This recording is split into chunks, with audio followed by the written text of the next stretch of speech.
नमस्कार दोस्तों, आप सभी का हमारे चैनल पर स्वागत है। आज हम बात करने जा रहे हैं एक महत्वपूर्ण योजना जिसका मैंने पात्रता और जो किस प्रकार से आपको आवेदन करना है, सारी चीज़ें बता दी थी। आप पात्र है या नहीं। अब इस वीडियो में अपन बात करने जा रहे हैं कि आपको इसमें आवेदन किस प्रकार से करना है, और मैं आवेदन आपको इस वीडियो में करके भी बताऊंगा। तो आप लास्ट तक बने रहे, क्योंकि छोटी मोटी गलतियां नहीं हो। इसके बाद आप आराम से घर पे बैठ के आराम से आवेदन कर सकते हैं इस योजना में। चलिए शुरू करते हैं। सबसे पहले आपको क्या करना है कि जो मैंने अगला वीडियो बताया है उसको आराम से पूरा देख लेना है, क्योंकि आप पात्र है या नहीं वो सारी चीजें उस वीडियो में बता ली है। इसमें आपको मैं केवल लाइव जो आवेदन है वो करके बताने वाला हूँ। तो आप समझ गए हैं कि इस वीडियो में अपन किस प्रकार से बातें करने वाले हैं और किस योजना का। तो आपको बता दूं कि जो RSAT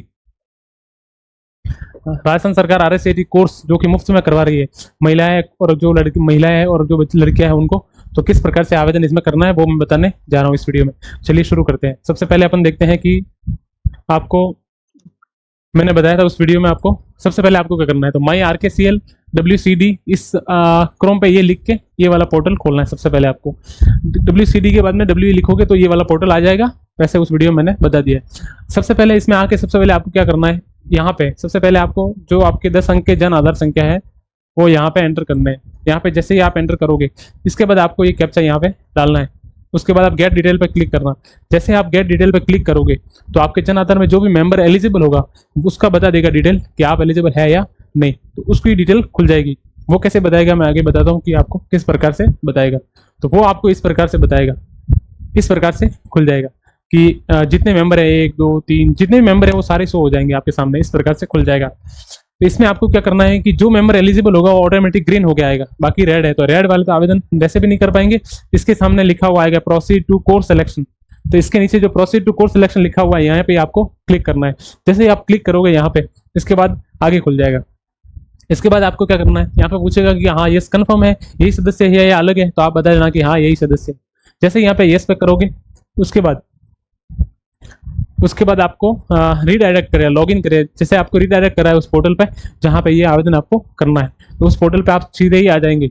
इसके बाद यहाँ पे सबसे महत्वपूर्ण बात लिखी गई है आपके सामने कि आप किस में आवेदन करना है, क्योंकि 3 प्रकार के इसमें कोर्स करवाए जा रहे हैं मुख्यमंत्री नारी शक्ति प्रशिक्षण एवं कौशल संवर्धन योजना में।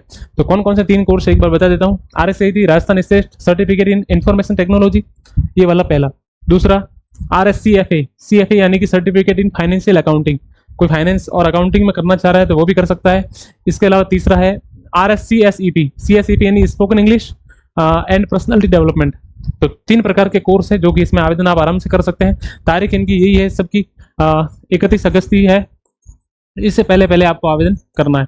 अभी आवेदन का प्रोसेस समझ रहे थे। सबसे पहले यहाँ पे आ गए आप अपन इस वीडियो में RSAT की बात करें तो RSAT की यहाँ पे अप्लाई नाउ पे आप क्लिक कर लोगे। यहाँ पे लिखा हुआ है 10वीं पास होनी चाहिए, एज 16 से 40 के बीच में होनी चाहिए और आपको प्रशिक्षण 132 घंटे का दिया जाएगा। तो यहाँ पे अप्लाई नाउ पे आप क्लिक करोगे। जैसे ही अप्लाई नाउ पे क्लिक करोगे इसके बाद आप आगे आ जाओगे। जैसे ही आप आगे आ गए तो इस प्रकार से मैंने बता ही दिया, वो पेज वही का वही है। इसके बाद आपको क्या करना है कि आप RSAT में ही आप आवेदन करना चाह रहे हैं। एक बार फिर से पूछेगा तो आप कंफर्म कर लेना कि हाँ मैं RSAT में ही आवेदन करने जा रहा हूँ। इसके बाद आपके सामने इस प्रकार से जो 4 स्टेप ITG की details, personal details, qualification details, document और फाइनल प्रीव्यू, यानी कि 5 स्टेप में आपका फॉर्म कंप्लीट होने वाला है। सबसे पहले स्टेप क्या है, आपको सबसे पहले डिस्ट्रिक्ट सेलेक्ट करना है। उसके बाद तहसील, जैसे ही तहसील सेलेक्ट करोगे उसके नीचे डिटेल खुल जाएगी। कौन कौन सी कैसे डिटेल खुलेगी मैं आगे बताता हूँ आपको। इस प्रकार से आपके सामने डिटेल खुल जाएगी कि आपके जो सिरोही या जो आपने डिस्ट्रिक्ट सेलेक्ट किया है और आपने जो तहसील सेलेक्ट की है उसमें कौन कौन से आपके सामने कंप्यूटर सेंटर है, तो उसकी सारी लिस्ट आ जाएगी। तो आपको 2 सिलेक्ट करने हैं, प्राथमिकता देनी है कि पहला मुझे ये चाहिए, दूसरा ये चाहिए। इस प्रकार से आप इसमें जो भी आपके एरिया में जो कंप्यूटर सेंटर उपलब्ध है उनकी ऑटोमेटिक जो ITG के केंद्र बोलते हैं उनको, वो सारे आ जाएंगे। तो जो आपको सिलेक्ट करना है उसमें से आप कर सकते हो। इसकी नीचे डिटेल भी दी गई है। आप ऐसा नहीं हो कि कोई आपके आप वहाँ रहते हो उससे दूर पड़े उसका आवेदन कर लो। तो इसमें आप कंप्यूटर सेंटर के नीचे इसी के नीचे डिटेल दे रखी है कि ये सेंटर जैसे कि कंप्यूटर का कहाँ पे है, तो ये सारी चीजें लिखी गई। जैसे कि ये हमारे क्षेत्र के है तो इसमें लिखा हुआ है कि ये कंप्यूटर सेंटर कहाँ पे है, ये कंप्यूटर सेंटर कहाँ पे है। इस प्रकार से कोई स्वरूपगंज में है, कोई कहीं है, इस प्रकार से। तो आपका जो निकट में हो वो आप आराम से इसमें सिलेक्ट कर सकते हो। कोई सा भी ले सकते हो। इसमें कोई आपको ऐसा नहीं है कि आपको यही आवेदन करना है, आपको जो सही लगे उसमें आवेदन कर सकते हो। 2 कोई से भी सिलेक्ट करने, इसके बाद आप आगे बढ़ जाओगे। जैसे ही आगे बढ़ोगे इसके बाद क्या होगा, इसके बाद जो कंप्यूटर सेंटर आपने सेलेक्ट किए थे उनकी डिटेल आ जाएगी, कंफर्म है आप कि आईटीजी के केंद्र वाला, ऐसा नहीं होगी कंफर्म नहीं है तो इस पर कंफर्म पे क्लिक कर लेना कि हाँ कंफर्म है, इसके बाद मैं चेंज नहीं बदलूंगा। इसके बाद क्या होगा, जो जन आधार में स्टूडेंट या जो उसको आपने सेलेक्ट किया था उसकी सारी डिटेल खुल जाएगी, जितनी फुल डिटेल्स थी वो खुल जाएगी। अब फुल डिटेल आ गई आपके सामने, सबसे पहले उसका फादर का नेम, मदर नेम वगैरह, मोबाइल नंबर, और जो आप ओटीपी की बात कर रहे थे मोबाइल नंबर, तो वो जन आधार से जाएगा, यानी जन आधार में नंबर अपडेट होने चाहिए, तो जन आधार के नंबर जो ओटीपी आया होगा वो यहाँ पे आ जाएंगे। इसके बाद कास्ट वगैरह है, मैरिड स्टेटस है वगैरह है, सारी चीजें आपके सामने है और उसका एड्रेस वगैरह आ जाएगा।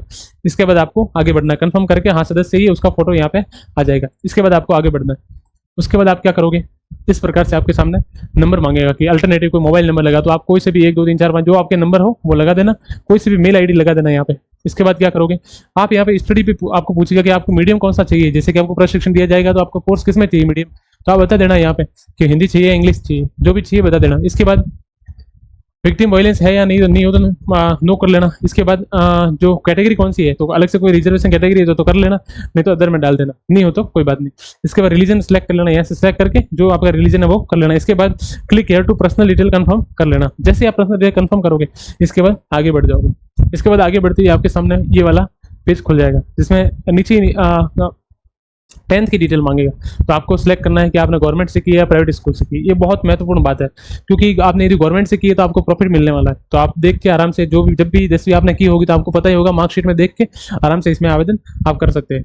इसके बाद यहाँ पे आप सिलेक्ट कर लेना बोर्ड कौन सा था, सीबीएसई बोर्ड था, आरबीएसई बोर्ड था, इसके रोल नंबर डाल देना और यहाँ पे सन डाल देना, कब डाला था, कब आपने की थी, इस प्रकार से डाल के उसके बाद क्या होगा, आपको सबमिट करना है इसको यहाँ से फाइंड डिटेल। जैसे ही आप फाइंड डिटेल करोगे सन डाल के, फाइन डिटेल करते हैं आपके सामने, यदि कंफर्म हो जाए तब तो बढ़िया है, नहीं हो तो आपको इसकी परसेंट वगैरह है आपको डालने पड़ेंगे, कितने में से कितने मार्क्स आए थे इस प्रकार से, तो आपको मैनुअली परसेंट लिखने का ऑप्शन भी आएगा, तो वो लिख देना, या फाइंड हो जाए तो बढ़िया है। इसके बाद आपको अपने ग्रेजुएशन कर रखी है तो यस करके तो ग्रेजुएशन की डिटेल भी डालनी पड़ेगी। आप ग्रेजुएशन यहाँ पे क्लिक करोगे तो आपको ग्रेजुएशन की मार्कशीट भी अपलोड करनी पड़ेगी, यदि ग्रेजुएशन नहीं है तो आपको नहीं करनी पड़ेगी, नो कर लेना। इसके बाद आगे बढ़ोगे आप, जैसे आप आगे बढ़ोगे तो आपको डॉक्यूमेंट मांगेगा कि आप डॉक्यूमेंट अपलोड करो, तो डॉक्यूमेंट में सबसे पहले आपको आपके साइन मांग रहा है, यानी आपके सिग्नेचर जैसे करते हो सिग्नेचर कर लेना। इसके बाद आपको 10th की मार्कशीट, 10th की मार्कशीट जो आपने कर रखी है वो डाल देना। इसके बाद गवर्नमेंट स्कूल सर्टिफिकेट, ये गवर्नमेंट स्कूल सर्टिफिकेट वो है कि इसमें आपको बता प्रमाण पत्र वगैरह हो सकता है 10th का, इस प्रकार से आपको बताना होगा कि मैंने गवर्नमेंट स्कूल से ही पढ़ाई की है, तो उसको प्रॉफिट मिलने वाला है सबसे पहले। फिर साइन, और जो 10th की मार्कशीट है ग्रेजुएशन, और जो ग्रेजुएशन यदि आपने आगे भरा होगा तो अपलोड करनी है, नहीं भरा होगा तो आपको ग्रेजुएशन भरने की आवश्यकता नहीं है। उसके बाद यहाँ पे आप जो गवर्नमेंट स्कूल सर्टिफिकेट है वो अपलोड कर लेना। इसके बाद आप आगे बढ़ोगे, जैसे आगे बढ़ोगे आप तो आपको डॉक्यूमेंट मैंने बताई दिए और गवर्नमेंट स्कूल सर्टिफिकेट वगैरह, ग्रेजुएशन आएगा उसके बाद क्या होगा, डॉक्यूमेंट सारे अपलोड हो जाएंगे, इस प्रकार से आपको लिखा है ग्रीन हो जाएगा, जब भी आप डॉक्यूमेंट अपलोड करोगे तो एक एक करके ये ग्रीन हो जाएगा। जैसे ही ऐसे ग्रीन आ जाए टिक, उसके बाद आपको क्या करना है, यहाँ पे पूरा फॉर्म प्रीव्यू खुल जाएगा कि आपका फॉर्म आप एक बार चेक कर सकते हैं कि आपने कैटेगरी वगैरह, एड्रेस वगैरह सारी चीज़ें आपने एकदम सही सेलेक्ट की है, आपकी एड्रेस डिटेल वगैरह सारी चीज़ें, तो आप कंफर्म कर लेना, एक बार देख लेना पूरा ही फॉर्म, आपकी क्वालिफिकेशन डिटेल है, एड्रेस डिटेल है, सारी चीज़ें आप देख लेना। यदि कहीं कोई प्रॉब्लम हो तो आप देख लेना अभी, नहीं तो फिर बाद में चेंज नहीं होगा। इसके बाद इस प्रकार से पॉपअप खुल जाएगा आपके सामने, तो आप इसको देख लेना एक बार, सभी डिटेल्स आश्वस्त होने के बाद उपरांत ही अंतिम रूप से सबमिट बटन दबाए। आवेदन के सबमिट हो जाने के बाद किसी भी प्रकार का एडिटिंग नहीं किया जा सकता, यानी स्वीकार हो गया फॉर्म या सबमिट हो गया तो इसके बाद आप इसमें कुछ भी नहीं कर पाओगे, इसलिए आप लॉ को सबमिट कर देना। फाइनल सबमिट करके जैसे ही फाइनल सबमिट करोगे तो इसके सामने इस प्रकार से आपके सामने एक मैसेज आ जाएगा, जिसमें आपको ये लिखा आ जाएगा कि आपका आवेदन सबमिट हो गया है और एप्लीकेशन नंबर ये वाले, तो आप ऐसे करके आप आवेदन कर सकते हैं। और जैसे ही आपका आवेदन कंप्लीट हो जाएगा तो आपको वापस उस साइट पे आके और एप्लीकेशन नंबर लगा के आपको फॉर्म डाउनलोड करके अपने पास सुरक्षित रखना है, जिससे क्या होगा, आगे जब भी आपकी मेरिट आएगी तो आपको सूचना दी जाएगी, तो उस फॉर्म को जरूरत आपको पढ़ने वाली है। इस प्रकार से आपको यहाँ पे फॉर्म सबमिट करना है। लगभग सारी चीज़ें मैंने बता दी इस फॉर्म के रिगार्डिंग। फिर भी ऐसी कोई जानकारी जो आपको समझ में नहीं आए तो आप मैसेज कर सकते हैं या फिर आप कमेंट बॉक्स में लिख सकते हैं, और इसी प्रकार की और किसी जानकारी के लिए हमारे चैनल को सब्सक्राइब कर सकते हैं। हम इसी प्रकार से और नए नए वीडियो आने वाले समय में लेके आने वाले हैं, जिसमें आपको घर पे बैठ के बहुत सारी चीज़ों का फायदा ले सकते हैं। थैंक यू, धन्यवाद।